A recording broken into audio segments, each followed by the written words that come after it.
Hey guys, Josh from soccerreviewsforyou.com, bringing you my review plus on-feet video of the Camo Pack Nike Hypervenom Phantom 2. Now as you guys can see, it does come in a special camo box with the pattern that actually matches what you're going to find on the shoes. It also does have the chrome Hypervenom branding, which is pretty cool. Remove the lid, and on the inside, they do include a string bag to go along with the shoes. The string bag, again, features that same camo pattern, has black strings, has Hypervenom X branding for whatever reason, even though this isn't an indoor Hypervenom X model. And then it does have a Nike swoosh at the bottom, both of which are actually reflective material, while the back of the bag is left solid black with reflective Nike football branding. Other than that, all you're going to find inside the box, as you guys can see, are the shoes themselves. So we'll get these guys out of the box really quickly, and we'll take a closer look at what is a really unique colorway of the Hypervenom Phantom 2 in this kind of desert camo pattern. Now in today's video, we are of course going to take a closer detailed look at the colorway itself. We're going to talk tech specs, general performance, take a look at the weight of the shoe, as well as talk about how these things fit and feel on feet. So if you're interested in learning more, please stick around and watch the entire video. If you're interested in a pair for yourself, click the very first link down below in the description. That's going to take you to the review page on my website, where you'll find buy it now links with exclusive SR4U coupon codes, where you'll be able to pick these guys up below their normal $300 retail price. So again, if you're interested in a pair, first link down below, go ahead and check it out. And with that being said, let's get right into the review. To start things off, let's take a closer look at the colorway. Now, right away, if you've seen the entire camo pack, you're going to notice that the Phantom 2 doesn't really have the same color scheme as the rest of the pack. All the other shoes have kind of an army green base to the actual camo, a more traditional style camo, if you will. But this one, as you guys can see, has more of a desert camo kind of look, with no green at all. It has this kind of sand color as a base, and then you have kind of a chocolate brown making up the camo pattern, which again, I think looks pretty cool. I know not everyone's a fan of camo on shoes in general, but I really like how these look. I really don't have anything bad to say about them at all. So you have that camo pattern across the entire Nike Skin upper, as you guys can see. There is somewhat of a camo pattern on the bottom of the shoe as well. It's kind of like gray on black. It isn't going to wear off.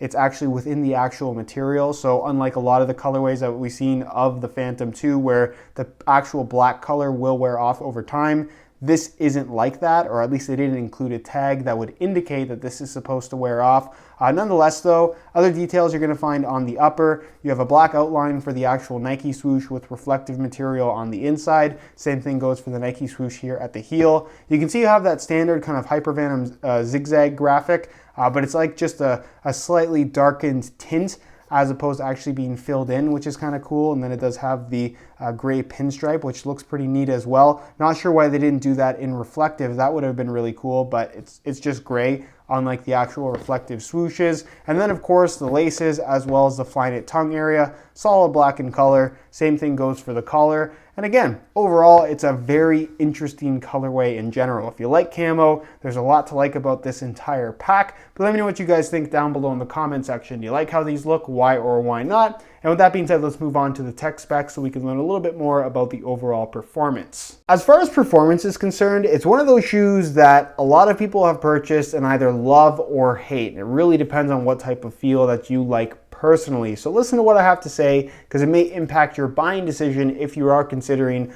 a pair of Phantom 2s. Now we're going to go over the important performance and feel characteristics that you should know about in regards to this shoe. But if you guys do want a little bit more info, you can check out my playtest video. I'll leave an annotation on screen. You get to see the shoes in action. So if you haven't seen that video before, go ahead and check it out. Now, with this shoe, you do of course get the Nike Skin upper, which is a thin synthetic material. It's a textile base, as you guys can see by the side profile right here, but it's very, very dense, and it gives the shoe a more rigid kind of structured feel than you perhaps might expect, given how thin it actually is, especially when you compare it to something like the Nike Mercurial Vapor 10, which is a little bit thinner than the Phantom 2, but not by that much. The feel though is very, very different when compared to the Vapor. Unlike the Vapor, which isn't soft in any way, it doesn't have any extra padding to it, the material itself is a lot more flexible and just moves more naturally with your foot. It has a good pliability to it, whereas with the Phantom 2,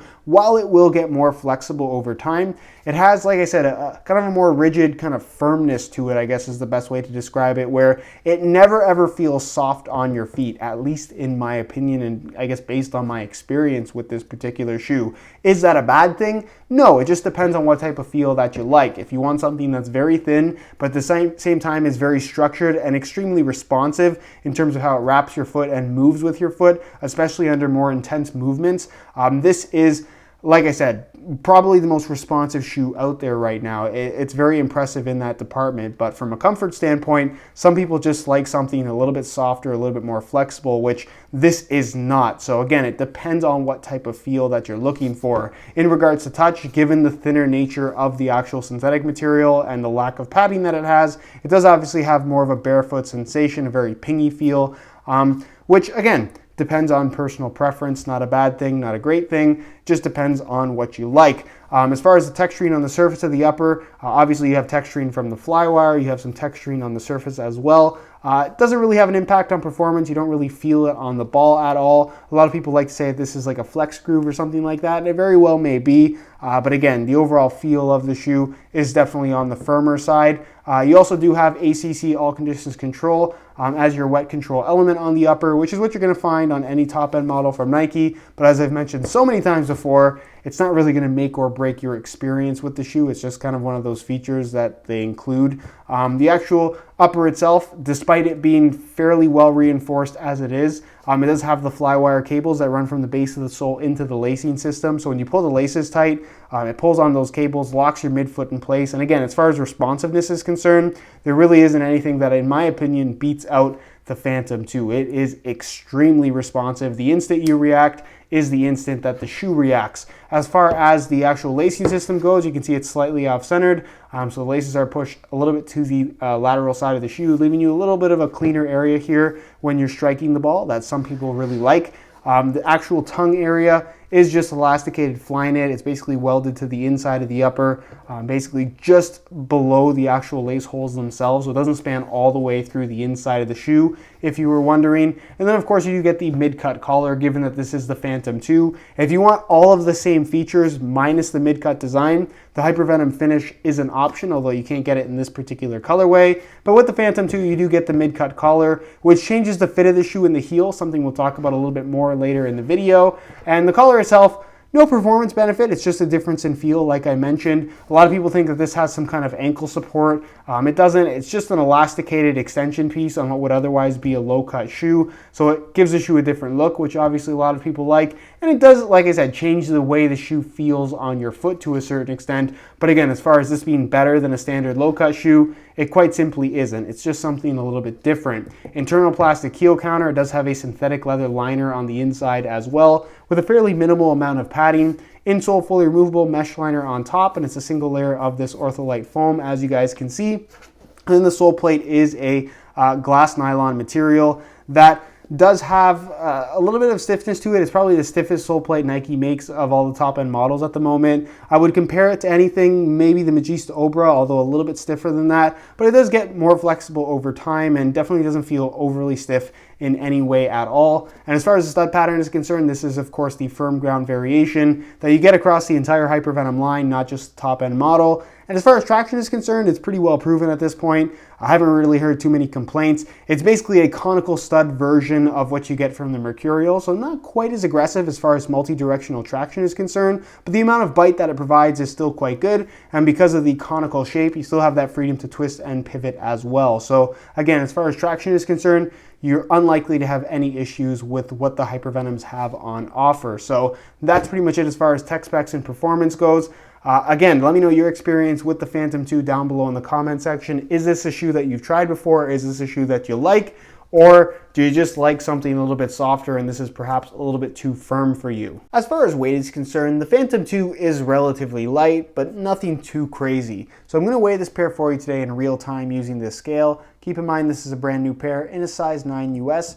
We're going to throw them on the scale and you can see that they weigh in at 7.9 ounces. The equivalent of 224 grams. Now, in comparison to all the mid-cut models from Nike, this is the heaviest, not by a significant margin. An Obra in the same size weighs in at about 7.2, 7.3 ounces. So these are just over half an ounce more, which, like I said, is a pretty insignificant amount of weight in the grand scheme of things. They don't feel heavy on your feet, and given that they fit you properly, once you pull the laces tight, because of how tight and secure this shoe fits around your foot, they feel much lighter than they actually are. So again, if you're looking for that lightweight feel in general from your shoes, while the Phantom 2 doesn't necessarily have the lightest construction that you can get, it does feel pretty light on your feet. All right, so here is a look at the Phantom 2s on feet. On my left foot, I have the stock black laces that come with the shoes. And on my right foot, I have a pair of gold reflective SR4U replacement laces. If you're interested in a pair of replacement laces for yourself, the website to go to is www.sr4ulaces.com. Find a direct link to that website down below in the description of this video. Now, in terms of how these things fit and feel on feet, the first thing that you're immediately going to notice with this shoe the first time that you put them on is that it definitely does have a firmer sensation overall. Your foot is very much locked down on the inside of the shoe when you pull the laces tight, and the upper just doesn't really have much give to it. There's obviously some flexibility. It's going to bend with your foot, but it lacks softness, and like I said, it has a firmer feel overall, which you're either going to love or hate. It really depends on your own personal preferences. But again, if you're looking for that locked in responsive sensation, nothing does it better at the moment than the Phantom 2. As far as the heel area is concerned, the mid-cut models from Nike all have kind of a stiffer feel out of the box, especially if you haven't worn one of them before. So it's really important that you kind of take your time with the break-in process. Don't wear them straight into a game. Don't wear them straight into a free kick session. Really take your time, and over the course of a couple hours, as long as you take things a little bit more slowly, you shouldn't have any issues with discomfort and blistering in general. As far as width is concerned, the Phantom 2 is a tighter fitting shoe, but isn't necessarily narrow. Stretching is also something worth commenting on because these don't really stretch at all. For the most part, the way they fit from right out of the box is the way they're going to fit for their entire lifespan. And really, if you have wide feet, it probably isn't the best option just given the type of upper that it actually is. And as far as sizing goes, I'm wearing my usual size 9 US here, and the fit and length is absolutely perfect. So if you are looking to order a pair for yourself, I would strongly recommend going true to size in order to achieve the best possible fit. All right, guys, that's it for my review of the Camo Pack Nike Hypervenom Phantom 2. If you guys are interested in more info on this shoe, be sure to check out the review page on my website. That'll be the very first link down below in the description of this video. On that page, you'll find the high quality images of this exact pair that I took myself that'll give you a better idea as to how these actually do look in person. And of course, you'll also find buy it now links with exclusive SR4U coupon codes where you'll be able to pick these guys up below their normal $300 retail price. So again, if you're interested in a pair, first link down below, go ahead and check it out. If you have any questions at all regarding this particular shoe, leave them down below in the comments and I definitely will get an answer out to you. If you enjoyed today's video, found it helpful and informative, be sure to support it with a like. Subscribe if you haven't already for daily videos on all the latest and greatest soccer gear. You can find all my social media information linked in the description as well. And other than that, guys, hope you enjoyed today's video. And as always, thanks for watching.